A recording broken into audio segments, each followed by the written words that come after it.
جس قوم کو اپنی حالت کا، اپنے حالات کے بدلنے کا شوق نہ ہو، تو اللہ کہتا ہے میں بھی اس انسان کی حالت کو نہیں بدلتا۔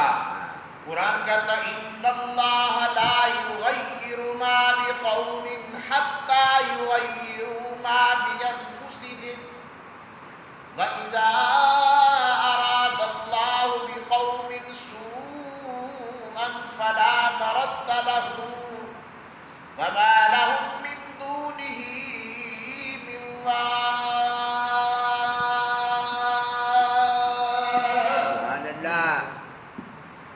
إِنَّ اللَّهَ لَا يُغَيِّرُ، بے شک وہ لوگ، وہ قوم، وہ امت، وہ لوگ جو اپنی قوم، جو اپنی حالت اچھی یا بری کو تبدیل کرنے کا شوق نہ ہو، خیال بھی نہ ہو، تو اللہ بھی ارشاد فرماتے ہیں پھر میں بھی اسی قوم کی حالت کو نہیں بدلتا، پھر میں جس قوم کے عذاب دینے کا ارادہ کر لوں پھر میرے عذاب سے کوئی بچا نہیں سکتا۔ میرے بھائیوں، خالق کائنات نے دنیا کے اندر انسان کو گزارنے کا معیار دیا ہے، اس معیار کا نمونہ سرکار دو جہاں صلی اللہ علیہ وسلم کو اللہ نے بنایا ہے۔ میرے پاک پیغمبر صلی اللہ علیہ وسلم نے پوری زندگی امت کو اور امت کے لیے میرے مصطفیٰ کی زندگی فرمایا، پوری زندگی مبارک میرے مصطفیٰ کی نمونہ بنایا دیا ہے۔ فرمایا رہنا کیسے ہے، رات کو سونا کیسے ہے، دن کو بیدار کیسے ہونا ہے، فرمایا کھیتی باڑی کیسے کرنی ہے، فرمایا تجارت کیسے کرنی ہے، فرمایا ملازمت کیسے کرنی ہے، دنیا کے دھندے کیسے کرنے ہیں۔ فرمایا اگر ان تمام چیزوں سے استفادہ حاصل کرنا چاہتا ہو تو اور میرے مصطفیٰ کی زندگی مبارک کو فالو کر لو۔ سبحان اللہ۔ آج کہتے ہیں نا کہ ہماری تہذیب کا تمدن، ہماری تہذیب کا مرکز، توجہ کیجیے، ہماری تہذیب کا مرکز یورپ ہے، ہماری تہذیب کا مرکز امریکہ ہے، ہماری تہذیب کا مرکز فلاں ملک ہے۔ نہیں یار، ہماری تہذیب کا تمدن مکہ اور مدینہ ہے۔ سبحان اللہ۔ ہماری تہذیب کا تمدن یورپ نہیں ہے، ہماری تہذیب کا تمدن کوئی اور ملک نہیں ہے، کوئی اور قوم نہیں ہے، ہماری تہذیب کا تمدن، ہماری تہذیب کا مرکز مکہ اور مدینہ ہے۔ اور پیغمبر مصطفیٰ کی زندگی، مصطفیٰ کے بعد صحابہ کی زندگی نمونہ ہے۔ اس کو ہم نے فالو کرنا ہے، اس کو ہم نے اپنانا ہے۔ وہ دنیا دار نہیں ہے، ہم نے دنیا دار کو نہیں فالو کرنا، ہم نے دنیا دار کو نہیں اپنانا، ہم نے تو اپنے مصطفیٰ کی زندگی کو دیکھنا ہے۔ یار میرے مصطفیٰ کی راتیں کیسے گزری ہیں، میرے مصطفیٰ کے دن کیسے گزرے ہیں، میرے مصطفیٰ نے جو ملک شام میں جا کر تجارت کی ہے وہ کیسے کی ہے، پیغمبر مصطفیٰ نے تجارت کے اسلوب کیا بتائے ہیں، طریقہ کیا بتایا ہے۔ اسی کا نام میرے بھائی معیار زندگی ہے۔ اگر ہمارا معیار زندگی صحیح گزر گیا تو مرتے ہی ابھی انسان کی روح ابھی نکلتی نہیں ہے۔ قرآن پہلے اعلان کر دیتا ہے یا ایھا النفس المطمئنہ، اے اطمینان جان، اے سکون پانے والی جان، ارجعی الی ربک راضیۃ مرضیہ، لوٹ جا اس اپنے رب کی طرف، وہ اس حال میں کہ آج اللہ تجھ پہ راضی ہو گیا۔ فادخلی فی عبادی وادخلی جنتی، کہ ہم نے اپنے بندوں کے لیے جنت کے دروازے کھول دیے ہیں۔ ہمیں اپنے بندوں کے لیے تو پتہ یہ چلا قرآن کی روح سے میرے بھائیوں کہ ہماری تہذیب کا مرکز یورپ نہیں ہے، کوئی اور ملک نہیں ہے، ہماری تہذیب کا مرکز مکہ اور مدینہ ہے۔ ہم نے رسول اللہ کی سیرت کو فالو کرنا ہے، ہم نے پیغمبر مصطفیٰ کی زندگی مبارک کو، طیبہ کو ہم نے اس زندگی کو فالو کرنا ہے۔ اور جن لوگوں نے پھر فالو کیے ہیں نا، سبحان اللہ، پھر جن لوگوں نے فالو کی ہیں میرے مصطفیٰ کی زندگی کو، میرے مصطفیٰ نے جو زندگی گزارنے کا پہلو رخ دیا ہے، اس فالو کے مطابق اس انسان نے دنیا میں رہ کر زندگی گزارتی ہے۔ پھر اس لیے ہوتا کیا ہے؟ بولتا زمین پر ہے، آسمان پر اللہ قرآن نازل کرتا ہے۔ تو جو کیجیے سیدنا عمر بن خطاب خلیفہ دوم امت المسلمین، پیغمبر مصطفیٰ کی سسر، ایک مرتبہ اپنے زمانہ دور میں جب آپ امیر المومنین تھے، تو جو کیجیے جب آپ امیر المومنین بنے تھے تو حج کے ارادے سے ایک مرتبہ مکے آئے۔ یہ تو مسلمان کو پتہ ہے حج کے ارکان مدینے میں نہیں ہے، حج کے ارکان مکے پاک میں ہے۔ حج مکے میں ہوتا ہے، مدینے میں مہر لگتی ہے، اور حج کے ارکان ہوتے مکے میں۔ صفا مروہ سعی اور مزدلفہ شکار پھر مارنے، پھر قربانی کرنا، طواف کرنا، یہ تمام امور مکے میں ہے، مدینے میں نہیں ہے۔ تو پتہ چلا کہ حج کہاں ہوتا ہے؟ بولو مکے میں۔ حج کہاں ہوتا ہے؟ مکے میں۔ تو سیدنا عمر بن خطاب رضی اللہ تعالی عنہ حج ادا کرنے کے بعد واپس جا رہے تھے مدینے پاک میں اپنے گھر۔ مکے سے کچھ فاصلے پر آپ کے ساتھ صحابہ بھی ہیں، ایک جماعت ہے پوری۔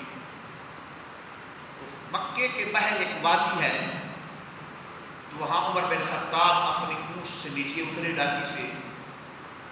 تو وہاں ایک وادی تھی مکہ مکرمہ سے 2-4 کلومیٹر، 1-2 کلومیٹر، جہاں پہاڑ ہوتے تھے۔ تو وہاں آپ نے اپنے ڈاکی سے نیچے اترا ہے۔ نیچے اترے تو زاروں قطار رونے لگ گئے سکسیاں کے ساتھ۔ تو صحابہ پریشان ہو گئے کہ امیر المومنین کو کیا ہو گیا یار، کہ کوئی بات نہیں ہوئی، کوئی مسئلہ بھی نہیں بنا، آپ رونے لگ گئے۔ تو وہ بھی اس طرح رہے ہیں جس طرح کوئی سخت پریشان یا کوئی بیمار یا کوئی مصیبت زدہ ہوتا ہے۔ تو صحابہ نے عرض کی امیر المومنین خیر تو ہے، ابھی تو ہم نے حج کیا ہے، واپس آ رہے ہیں، گھر جا رہے ہیں، تو یہاں نہ کوئی آبادی ہے، نہ کوئی بندہ ہے، نہ کوئی معاملہ بنا، تو آپ کیوں رو رہے ہیں؟ کیا ہوا ہے؟ تو جناب حضرت سیدنا عمر بن خطاب رضی اللہ تعالیٰ عنہ نے فرمایا، میرے بھائی میں تمہیں کیا بتاؤں، مجھے اپنے بچپن کا زمانہ یاد آ گیا اس وادی کو دیکھ کر، اس وادی کو دیکھ کر مجھے اپنے بچپن کا زمانہ یاد آ گیا۔ صحابہ نے عرض کی امیر المومنین کیا زمانہ یاد آیا، کیا بات یاد آئی ہے؟ امیر المومنین نے کہا کہ مجھے میرا باپ خطاب اونٹ چرانے کے لیے اسی وادی کے ارد گرد بھیجا کرتا تھا، میں آ کر اونٹ چراتا تھا، لیکن ہوتا کیا تھا؟ فرمایا مجھ سے اونٹ چرائے نہیں جاتے تھے، فرمایا اونٹوں کی دیکھ بھالی صحیح طریقے کے ساتھ نہیں کر پاتا تھا، کوئی اونٹ ادھر دوڑ رہا ہے، کوئی ادھر دوڑ رہا ہے، کوئی ادھر دوڑ رہا ہے، وہ اونٹ چرانے نہیں آتے تھے۔ ایک مرتبہ میرا باپ خطاب مجھے دیکھنے کے لیے آیا، دیکھو تو صحیح کہ میرا بیٹا عمر اونٹ کو کیسے چراتا ہے، کیسی دیکھ بھال کرتا ہے، کیسی ان کی رکھوالی کرتا ہے۔ میرا باپ خطاب دیکھنے کے لیے آیا تو کیا دیکھا کہ کوئی اونٹ کدھر دوڑا ہوا ہے، کوئی اونٹ کدھر دوڑا ہوا ہے۔ میرے باپ نے جوتا اتار کر ایسا مارا کہ آج تک مجھے میرے باپ اتنا نہیں مارا تھا۔ فرمایا عمر تو کیسی زندگی گزارے گا؟ باپ کو فکر ہوتی ہے نا بیٹے کی، جب بیٹا نالائق ہو جائے باپ کہتا ہے بیٹا زندگی کیسے گزارے گا؟ عمر بن خطاب نے کہا، فرمایا خطاب نے کہا بیٹا عمر مجھے آپ کی فکر ہوئی، تو اونٹ چرانے نہیں آتے تو کیسے زندگی گزارے گا؟ اتنی لمبی زندگی کا عرصہ ہے، کیا کرے گا؟ وہ باتیں مجھے بات کی یاد آ رہی ہیں، آج میں رو رہا ہوں، پر وہ زمانہ بھی یاد کر، آج یہ زمانہ بھی یاد کر۔ فرمایا وہ زمانہ بھی دیکھ، تو رسول اللہ کے ساتھ اپنی نسبت کو قائم کیا ہے، بولتا زمین پر آیا آسمان پر، اللہ قرآن بنا کے نازل کر دیتا۔ مجھے وہ اپنی پچھلی زندگی دیکھ کر رونا آ گیا۔ فرمایا صحابہ یہ وہی مقام ہے جہاں میرے باپ نے مجھے مارا تھا، کہا تھا کہ تجھے اونٹ چلانے نہیں آتے، لیکن آج میں رسول اللہ کے ساتھ وابستہ ہوا تو میرے مصطفیٰ کا رنگ میری ذات پہ ایسا چڑھا، میں نے اپنی زندگی کو مصطفیٰ کے معیار پر اتارا۔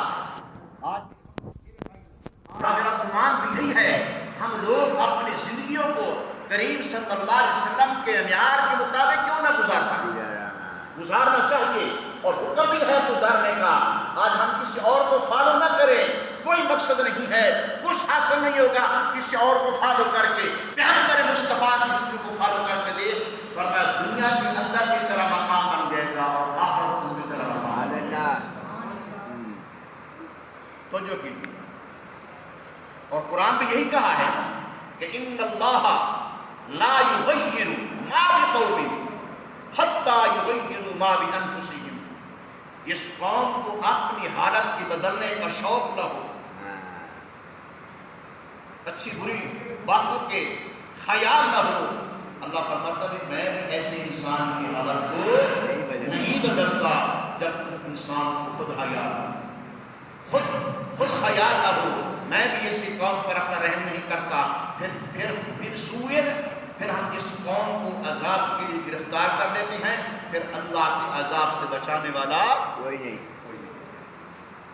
تو خدا کے لیے آج ہم کو بھی چاہیے مسلمان بھائی، دیکھیں جن لوگوں نے رسول اللہ کی زندگی کو اپنایا ہے، جنہوں نے میرے مصطفیٰ کریم صلی اللہ علیہ وسلم کی زندگی پاک کو مشعل راہ بنایا، لوگوں کا خیال کیا، تقوی والی زندگی گزاری، تقوی کے ساتھ زندگی گزاری ہے، پھر ان لوگوں کا مقام اللہ اتنی عزت و شان و شوکت دیتا ہے، دنیا کے اندر بھی اللہ معیار دیتا ہے زندگی گزارنے کا، اور دنیا کے اندر بھی سلیقہ عطا کرتا ہے۔ میرے اور حضرت عبداللہ بن مبارک تو جو فرمایا انسان ہے وہی جو کسی انسان کا درد رکھنے والا ہو، کسی انسان کی ضروریات کی زندگی کو پورا کرنے والا ہو۔ جب انسان ایسا عمل کرتا ہے نا، اللہ پھر نوازنے میں دیر نہیں کرتا۔ اور بھی آپ کو ایک اسی ضمن کے اندر ایک بات کہتا ہوں، جناب حضرت عبداللہ بن مبارک یہ حافظ الحدیث ہے، بڑے بڑے اکابر لوگ آپ کی محفل میں آیا کرتے ہیں، امام شافعی جیسے، امام احمد بن حنبل جیسے، مشر حافظ جیسے آپ کی اور آپ کی محفل کو فالو کرتے تھے، بیٹھتے تھے، آپ سے درس حدیث سنتے تھے۔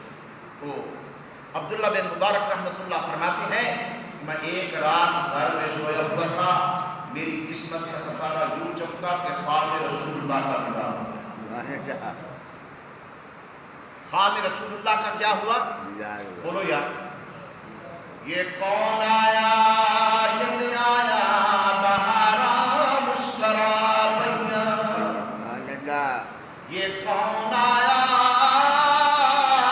جب آیا بہارا مسکرا بھیا، کھلے نے دھلتے کریاں ہزارہ مسکرا بھیا۔ آپ فرماتے ہیں، حضرت عبداللہ بن مبارک رحمۃ اللہ فرماتے ہیں خواب کے اندر مجھے رسول اللہ کا دیدار نصیب ہوا، یہ کوئی عام ہستی نہیں جس کا ذکر کر رہا ہوں، کئی ہزار حدیثوں کے حافظ ہیں، لاکھوں کی تعداد میں آپ کے شاگرد ہیں، جب آپ درس حدیث دیتے تھے لاکھوں انسان دوات قلم لے کر آپ کی حدیثوں کو لکھا کرتے تھے، نوٹ کیا کرتے تھے۔ یہ وہ ذات ہے۔ ابن مبارک رحمۃ اللہ فرماتے ہیں میں ایک رات سویا تو پیغمبر مصطفیٰ نے دیدار کروایا۔ فرمایا عبداللہ بن مبارک فرماؤ جب صبح اٹھ کر بغداد جانا، صبح اٹھ کر بغداد جانا، وہاں ایک شخص ہے تو مجوسی، عقیدے کے لحاظ سے مجوسی، خیالات توحید پر نہیں، رسالت پر نہیں، عقیدے کے لحاظ سے مجوسی ہے۔ فرمایا اس کو جا کر میرا پیغام دینا۔ تو یہ آقا کہتے ہیں کہ قیامت کے دن آپ کا گھر محمد کے گھر کے ساتھ ہوگا۔ سبحان اللہ۔ جنت میں رسول اللہ کا پڑوس ہوگا، پیغمبر مصطفیٰ کی رفاقت نصیب ہوگی۔ تو عبداللہ بن مبارک فرماتے ہیں میں بیدار ہوا تو سوچنے میں لگ گیا کہ کیسا خواب آیا کہ رسول اللہ کہہ رہے ہیں جو بغداد میں مجوسی کو خوشخبری دے دو، وہ تو آپ کی پوجا کرنے والا، یہ کیسی معاملہ۔ پھر عبداللہ بن مبارک فرماتے ہیں مجھے حدیث یاد آ گئی کہ اللہ کے نبی علیہ السلام ارشاد فرمایا کرتے تھے جس نے خواب میں مجھے دیکھا حقیقتاً اس نے مجھے دیکھا، کیونکہ میری مثل شیطان نہیں کر سکتا۔ اس اہل ایمان کو خدا کے پیغمبر کا دیدار نصیب ہو جائے وہ یوں سمجھے کہ واقعاتاً اللہ کے حبیب کا دیدار نصیب ہوا ہے۔ خیر آپ کہتے ہیں میں چل پڑا، چلتے چلتے بغداد گیا تو بحرم اس کا نام تھا، بحرم بلوچی۔ میں اس کا پتہ پوچھا، اس نام کا کوئی شخص یہاں بغداد میں رہتا ہے؟ لوگوں نے کہا فلاں محلے کے اندر رہتا ہے۔ میں تلاش کرتا کرتا اس گھر میں پہنچ گیا، دستک دی تو وہ بہرا آیا۔ میں نے کہا یار تجھ کو مبارک ہو، میں خرسان سے آیا، خرسان سے، تیرا کیا عمل ہے؟ رات کو تیری وجہ سے مجھے پیغمبر مصطفیٰ کا دیدار نصیب ہوا، تیری وجہ سے۔ کیا عمل کرتا ہے؟ وہ کہنے لگا مجوسی کیا بات ہے یار، ذرا بتائیے تو صحیح۔ فرمایا کہ رسول اللہ نے مجھے خواب میں دیدار فرمایا، کہتے جو وہاں بغداد کے اندر فلاں نامی شخص، اس کو یہ خوشخبری پیغام سنا دو کہ جو انہوں نے عمل کیا ہے اس کے صدقے سے اللہ تعالیٰ تیرا مکان میرے مصطفیٰ کا مکان کے ساتھ بنا دے گا، رسول اللہ کی رفاقت نصیب ہو۔ انہوں نے عمل کیا کیا؟ اب یہ سنیے، یا وہ اتنا اچھا عمل ہے جو اہل ایمان کسی مسلمان کے کام آ جائے، کسی کے ضروریات کی زندگی کو پورا کر لے، یار کسی مسلمان کے ساتھ خوشیاں بانٹ دے، خوشیاں بکھیر دے۔ میں کہا سنیے میری بات، سارا مجھے سنیے، ایک انسان کی پوری زندگی کی نمازیں، توجہ کیجیے، ایک انسان کی پوری زندگی کی نمازیں، پوری زندگی کے روزے، پوری زندگی کے صدقات خیرات، پوری زندگی کی فرمایا اس کی محنت، دین کے ساتھ لگاؤ، محنت، تہجد، نوافل، صدقہ خیرات، فرائض نماز اور نوافل حج زکوٰۃ صدقات ایک طرف رکھ دو، اور ایک طرف اسی انسان کا، کسی دکھی انسان کو فرمایا اس کے لبوں پہ مسکرا دینا، اس کی ضروریات کی زندگی کو پورا کر دینا، ان کی پوری زندگی سے یہ عمل اللہ ہوگا جو تھوڑے وقت میں کیا۔ تو فرماتے ہیں اس نے کہا اے آنے والے انسان، مہمان، میرا ایک بیٹا تھا اکلوتا، میں نے اس کی شادی کی، نکاح کیا، تو 3 دن تک میں نے اپنے بیٹے کا ولیمہ چلایا۔ بولے کتنے دن تک یار؟ بولو یار، 3 دن تک امیر غریب، چھوٹا بڑا ادنا اعلیٰ، پھر میں نے سب کو کھانا برابر دیا، کوئی فرق نہیں کیا، کوئی تمیز نہیں کیا ہے کہ بڑا آیا تو کھانا اور غریب آیا تو کھانا اور، نہ، 3 دن تک میرے بیٹے کا ولیمہ چلتا رہا، میں نے سب کو کھانا برابر دیا۔ تیسری رات جب میں اپنے بیٹے کے ولیمے سے فارغ ہو کر سویا، میرے غلام نوکر بھی سوئے، رات کا کچھ حصہ ابھی گزرا تھا، ابھی ساری رات پڑی تھی، کچھ لمحات رات کے گزرے تھے، کچھ وقت گزرا تھا رات کا، تو میرے دروازے کی دستک ہوئی۔ میں نے سوچا یار غلام، یہ نوکر، یہ ملازم 3 دن کے تھکے مارے ہوئے ہیں بیچارے، میں خود ہی اٹھ کر جاتا ہوں، کون اس وقت رات کی تنہائی کے اندر میرے گھر میں، توجہ کیجیے، میرے گھر میں آیا ہے۔ میں جب دروازہ کھولا ایک پردہ پوش خاتون کھڑی تھی، ہاتھ میں اس کے بیوہ تھا، چراغ تھا. میں نے خیال کیا کہ ابھی وہ جائے گا، ابھی اس کی لاٹ بالکل ختم ہوئی تھی، بالکل روشنی اس کی کم تھی. اس کی ہتھیلی پہ یوں ہی دیوا جل رہا تھا. تو اس نے کہا کہ اے اللہ کے بندے، مجھے پتہ ہے یا نہیں پتہ، میں جناب فاطمہ الزہرا کی بیٹی ہوں. نہیں بولے یار، میں رسول اللہ کی آل کی ہوں، پیغمبر مصطفیٰ کی آل اولاد ہوں. 4-5 بچیاں ہیں گھر میں، 3-4 دن ہو گیا فاقہ ہے. اب تو تیل بھی نہیں چراغ کے اندر، چراغ بھی بجھ رہا ہے، بجھنے کو ہے. تو میں آپ سے تیل کا سوال کرنے کے لیے آئی ہوں. تو اس نے آگے سے جواب دیا، اے اللہ کی بندی، میرے بیٹے کا 3 دن ولیمہ چلتا رہا، لوگ آتے رہے، کھاتے رہے. تو اس وقت آ جاتی، کھا بھی جاتی، لے بھی جاتی. تو اس خاتون نے اس کو جواب دیا کہ زیادہ باتیں نہ کر، اگر تجھ سے تیل دینے کی توقع ہے، توفیق ہے تو مجھ کو دے دے، ورنہ کہے کہ معاف کر. فرمایا، وہ کہتی ہیں اے عبداللہ بن مبارک، اس عورت کی اس بات نے میرے دل کو ہلا کے رکھ دیا. میں اس عورت کو گھر لے آیا، فرمایا اس کو بٹھایا، اپنے بچوں کو اٹھایا، غلاموں کو اٹھایا، اس کے لیے تازہ کھانا بنوایا. تو غلاموں نے کہا حضور آج تو ولیمہ ختم ہوا ہے، کھانا بچ گیا، وہ اٹھا کر دے. فرمایا نانا، بچا ہوا کھانا نہیں دینا، بچا ہوا کھانا نہیں دینا. یہ رسول اللہ کی بیٹی ہے، جناب فاطمہ الزہرا کی بیٹی ہے، بچا ہوا کھانا نہیں دینا. تازہ کھانا بنوایا، بڑا سارا تاشت محل منگوایا. اس کے اندر میں نے کپڑے رکھے، کچھ پیسے رکھے، تیل کی 2 بوتلیں میں نے جمع کی ہیں، کھانا رکھا. تو میں نے ملازموں کو کہا یہ پوری ٹرے، پورا تاشت میرے سر پہ رکھ دو. غلاموں نے کہا آقا ہم غلام ہیں، ہمارے سر پہ رکھو. فرمایا نہیں، آج پردے کی بات ہے، پردے میں ہی رہنے دو. آج پردے کی بات ہے، پردے کے اندر ہی رہنے دو. آج یہ راز کسی کو بتانا نہیں چاہتا، پتہ نہیں میری قسمت کیا ہونے والی ہے. سر پہ وہ تاشت رکھ کر اس خاتون سے کہا کہ اللہ کی بندی، آپ اپنے گھر کا پتہ بتائیے، آپ کس محلے میں ہیں، کس جگہ پہ ہیں. تو وہ عورت چل رہی تھی، آپ بھی چل رہے تھے. چلتے فرمایا میں نے کیا دیکھا.